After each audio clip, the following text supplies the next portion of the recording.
James picks polynomials for 2000. We are supposed to write a polynomial equation for a graph that passes through the point -160 and has these three x-intercepts, -4, 0, 1, 0, and 3, 0.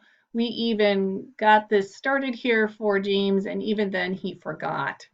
So Will comes and saves the day. He's very focused on this problem, even from the bathroom sink.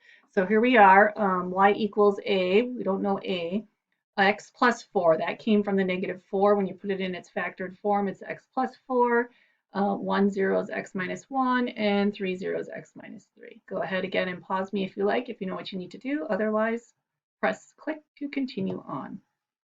So here I am substituting the 60 and the -1 in for y and x. You can see them all plugged in here. And then we went ahead and simplified all of the parentheses on the right side. -1 plus 4 is 3, and then we had -2 and -4. Next, we're going to multiply everything on the right side and get 24. And then finally, we need to get a alone. So 60 divided by 24 is 2.5. Final answer will be y equals 2.5 times x plus 4, x minus 1, and x minus 3. Will gets the point, so now he is at 4,000. Will pick roots for 1,000. We're supposed to state the parent, the number of real roots, and the number of complex roots for the graph shown. William is still focused at this time, so he is going to go ahead and complete this problem within the time allowed. This is an x cubed graph. When they look like kind of like sideways s's or a cursive n, it is an x cubed graph. So that's my parent. When they look like w's, those are x to the 4th.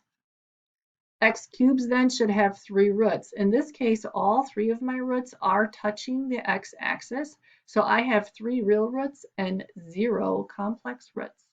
If I only had 2 spots on the x-axis touching, I would have had 2 real roots and 1 complex root.